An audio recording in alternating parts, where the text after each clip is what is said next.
Hello guys, welcome to మహిలోహేంద్ర channel.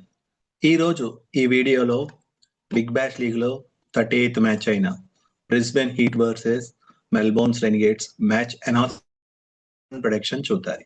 So first గా చూసుకుంటే బ్రిస్బెన్ హీట్ టీమ్ అనాలిసిస్ చూద్దాం. సో ఈ టీం యొక్క కెప్టెన్ వచ్చి మనకి కవాజా, ఉస్మాన్ కవాజా. దెన్ నెక్స్ట్ లవోస్టైన్. సో ఇక్కడ బ్యాటింగ్ చూసుకుంటే కనుక ఫస్ట్ ఉస్మాన్ కవాజా, లవోస్టైన్స్, రెన్సా అండ్ బ్రాండ్. సో ఈ 4 బ్యాట్స్మెన్ చాలా ఇంపార్టెంట్ వీళ్ళకి. సో ఈ 4 బ్యాట్స్మెన్స్ కూడా చాలా ఫామ్ లో ఉన్నారు. కవాజా గురించి మన అందరికీ తెలిసిందే. సో కవాజా చాలా స్ట్రాంగ్ గా అయితే బ్యాటింగ్ చేస్తాడు. సో స్టార్టింగ్ తక్కువ రన్స్ తో తక్కువ స్ట్రైక్ రేట్ మెయింటైన్ చేసినా కూడా లాస్ట్ లో సో పరుగులైతే అలవోక కొడతాడు. అలాగే స్ట్రైక్ రేట్ ని కవర్ చేసేసే అంత కెపాసిటీ ఉంది. సో ఇంకా మెక్స్వీని చూసుకున్న, లవోస్టైన్ కూడా another important player for Brisbane Heat team అనుకోవచ్చు. సో బేసిక్ గా చూసుకుంటే లవోస్టైన్స్ వన్స్ క్రీజ్ లో నుంచుంటే సో అలవోకగా 6s 4s కొడుతూ ఉంటాడు. సో అవతల బౌలర్ ఎవరైనా కూడా సో అతను బ్యాటింగ్ టెక్నిక్ ని యూజ్ చేసుకుని ఈజీగా 6s బౌండరీస్ అయితే కొట్టే సత్తా ఉన్న బ్యాట్స్మెన్ మనకు లవోస్టైన్స్. సో సో బ్యాటింగ్ పరంగా చూసుకుంటే చాలా స్ట్రాంగ్ గా ఉందని చెప్పొచ్చు ఈ టీము. సో అటు బౌలింగ్ కూడా Spencer Johnson, Swepson and Kuhnemann. So ఈ 3 బౌలర్స్ తో చాలా స్ట్రాంగ్ గా ఉంది. సో ఫాస్ట్ బౌలింగ్ కూడా చాలా ఎఫెక్టివ్ గా ఉందని చెప్పుకోవచ్చు మనం ఇక్కడ. సో ఇక్కడ చూసుకుంటే కనుక సో ఈ ఫాస్ట్ బౌలర్స్ అందరూ కూడా అటు స్టార్టింగ్ ఓవర్స్ లో, అంటే పవర్ ప్లే లోను, అటు డెత్ ఓవర్స్ లో కూడా చాలా పొదుపుగా వేస్తారు. సో బ్యాట్స్మెన్ బేస్ చేసుకుని, ఆ పిచ్ కండిషన్ బేస్ చేసుకుని, ఆ బాల్ టెక్నిక్ ని యూజ్ చేసి వీళ్ళు బౌలింగ్ వేస్తారు. సో అవసరం వచ్చినప్పుడు వికెట్ అయితే తీసే సత్తా వీళ్ళకి ఉంది. సో ఓవరాల్ గా ఈ టీం చూసుకుంటే చాలా స్ట్రాంగ్ గా ఉందని చెప్పుకోవచ్చు. సో అటు బౌలింగ్, ఇటు బ్యాటింగ్ అండ్ ఆల్ రౌండర్స్ తో. సో ఇక నెక్స్ట్ చూసుకుంటే కనుక మెల్బోర్న్ రెనిగేట్స్ మన అందరికీ తెలుసు. సో కెప్టెన్ వచ్చి సదర్లాండ్. ఇతను బ్యాటింగ్ బౌలింగ్ లో కూడా చాలా strong. So next important batsmen వచ్చి మనకి Seifert, Harris. Then next another important batsmen McGurk. So మనకి ఐపీఎల్ లో తెలుసు మెగ్గుర్క్ ఎంత బీభత్సంగా ఆడాడు అన్నది. సో అతి తక్కువ బాల్లో ఎక్కువ రన్స్ అయితే కొట్టేవాడు. సో వన్స్ మనోడు క్రీజ్ లో ఉంటే 6s 4s నే ఇంక చూడొచ్చు. సో డాట్ బాల్స్ కానీ, సింగిల్స్ కానీ, 2 కానీ మనకి చూసే అవకాశం ఉండదు. సో వన్స్ మెగ్గుర్ కనుక ఫామ్ లో ఉండి క్రీజ్ లో నిలుచుంటే అవతల బౌలర్లకి పక్కాగా చుక్కలే చూపిస్తాడు. సో ఈ టీమ్ లో అయితే బ్యాటింగ్ చాలా స్ట్రాంగ్ గా ఉందని చెప్పొచ్చు. అటు బౌలింగ్ చూసుకుంటే మనందరికీ తెలుసు Richardson, Sindhu, Rogers and main important bowler Zampa left hand right hand leg spinner అతను. సో ఆస్ట్రేలియన్ ప్లేయర్ మనకు అందరికీ తెలుసు. సో ఎంత స్ట్రాంగ్ గా వేస్తాడని బౌలింగ్. సో బ్యాట్స్మెన్ చూసుకుని సో దాన్ని బేస్ చేసుకుని టెక్నిక్స్ అయితే వేయడం జరుగుతుంది. సో వన్స్ జంపా ఫామ్ లో ఉండి మంచి బౌలింగ్ వేస్తే గనక సో మంచి బాల్ తందైనప్పుడు సో బ్యాట్స్మెన్ చాలా తికమక పడతాడు. సో అయితే వికెట్ అని పడితే, లేదంటే డాట్ బాల్ అని అవుతుంది. సో ఇక ఓవరాల్ గా చూసుకుంటే మెల్బోర్న్ రెనిగేట్స్ కూడా మొత్తం ఓవరాల్ టీమ్ అటు బౌలింగ్, ఇటు బ్యాటింగ్, ఇటు ఆల్రౌండర్స్ తో చాలా స్ట్రాంగ్ గా ఉందని చెప్పుకోవచ్చు. ఇక పిచ్ చూసుకుంటే కనుక యాక్చువల్ గా ఈ మ్యాచ్ వచ్చి January 18th 11:30 AM అయితే స్టార్ట్ అవుతుంది. ఇది డాక్లాండ్ స్టేడియం లో స్టార్ట్ అవుతుంది మెల్బోర్న్ లో. సో ఇంకా టీమ్ లాస్ట్ 5 మ్యాచెస్ ఫామ్ చూసుకుంటే కనుక మెల్బోర్న్ రెనిగేట్స్ వచ్చి లాస్ట్ 5 మ్యాచెస్ లో ఒక మ్యాచ్ నెగ్గింది, 4 మ్యాచెస్ అయితే ఓడిపోయింది. సేమ్ బ్రిస్బెన్ హీట్ కూడా సేమ్ అలాగే లాస్ట్ 5 మ్యాచెస్ లో ఒక మ్యాచ్ నెగ్గింది, 4 మ్యాచెస్ అయితే ఓడిపోయింది. సో ఈ లాస్ట్ 5 మ్యాచెస్ టీమ్ ఫామ్ లో చూసుకుంటే కనుక బోత్ టీమ్స్ ఈక్వల్ గా ఉన్నాయని చెప్పుకోవచ్చు. సో సేమ్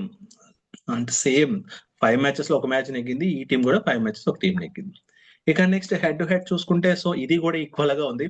లాస్ట్ 10 మ్యాచెస్ లో 5 మ్యాచెస్ అయితే నెగ్గడం జరిగింది. సో ఇక్కడ కూడా పోటాపోటీగా ఉందని చెప్పుకోవచ్చు. దెన్ నెక్స్ట్ ఇంకా పాయింట్స్ టేబుల్ చూసుకుంటే కనుక బ్రిస్బెన్ హీట్ 9 మ్యాచెస్ లో 3 మ్యాచెస్ అయితే విన్ అయింది, 5 మ్యాచెస్ అయితే లాస్ అయింది.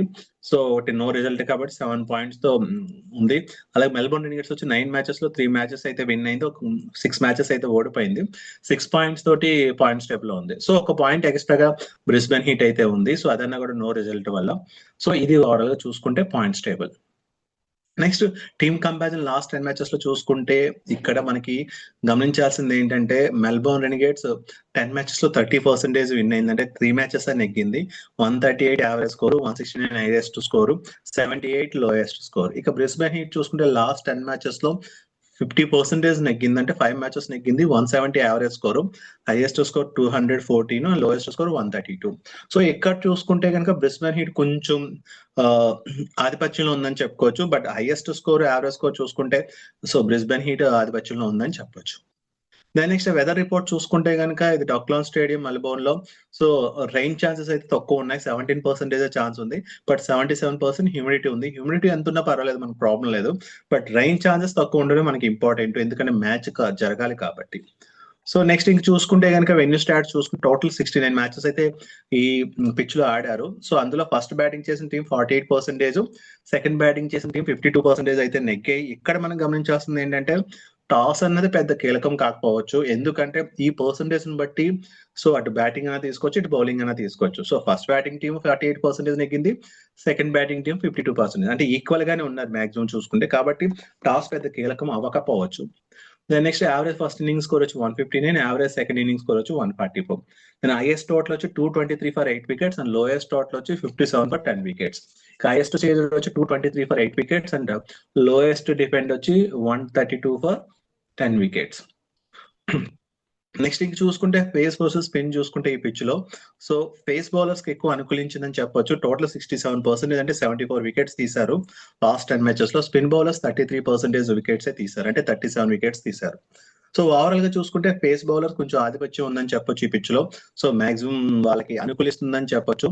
సో ఈ ఫేస్ వర్సెస్ స్పిన్ చూసుకుంటే మాక్సిమం ఫేస్ బౌలర్స్ కి అనుకూలిస్తుంది కాబట్టి సో ఫేస్ బౌలర్స్ కి ఎక్కువ సపోర్ట్ చేసే అవకాశం ఉంది టీమ్ కాంబినేషన్ లో కూడా, చూద్దారి. దెన్ నెక్స్ట్ ఇంక చూసుకుంటే లాస్ట్ రీసెంట్ మ్యాచెస్ చూసుకుంటే ఈ పిచ్ లో so Melbourne Renegades versus Melbourne stars జరిగింది. అందులో మెల్బోర్న్ స్టార్స్ అయితే విన్ అయింది. సో నెక్స్ట్ అంతకు ముందు మ్యాచ్ వచ్చి మెల్బోర్న్ రెనిగేట్స్ కి అడ్లైడ్ స్ట్రైకర్స్ అయితే అడ్లైడ్ స్ట్రైకర్స్ విన్ అయింది. అంతకు ముందు మ్యాచ్ వచ్చి మెల్బోర్న్ రెనిగేట్స్ కి మెల్బోర్న్ పెర్త్ స్కాచర్స్ కి మ్యాచ్ జరిగినప్పుడు మెల్బోర్న్ రెనిగేట్స్ వన్ అయింది. సో లాస్ట్ 3 మ్యాచెస్ లో మెల్బోర్న్ రెనిగేట్స్ ఒక్క మ్యాచ్ నెగ్గింది. సో కాబట్టి ఇక్కడ కొంచెం మనం ఈ విషయంలో చూసుకుంటే మెల్బోర్న్ అనేది కొంచెం వెనకై ఉందని చెప్పుకోవచ్చు. సో ఇది ఓవరాల్ గా ఈ మ్యాచ్ యొక్క అనాలిసిస్ అండ్ ప్రొడక్షన్. సో ఈ అనాలిసిస్ అండ్ ప్రొడక్షన్ బేస్ చేసుకుని ఈ 2 టీమ్స్ లో నెగ్గేది బ్రిస్బెన్ హీట్. కానీ టాస్ వేసిన తర్వాత యాక్చువల్ రిజల్ట్ మా ఛానల్ అయితే పోస్ట్ చేయడం జరుగుతుంది. సో అలాగే మా ఛానల్ లింక్ ని డిస్క్రిప్షన్ లో అయితే ఇవ్వడం జరిగింది. ఒకసారి ఆ లింక్ ఓపెన్ చేసి ఛానల్లో జాయిన్ అవ్వండి. అలాగే ఓన్లీ బిగ్ బ్యాష్ లీగే కాకుండా BPL, so south Africa league 20 running matches, అలాగే ఫుట్బాల్ మ్యాచెస్ ఇక ప్రొడక్షన్ అయితే మా ఛానల్లో జరుగుతుంది. సో మా ఛానల్ అయితే ఫాలో అవ్వండి. Thank you.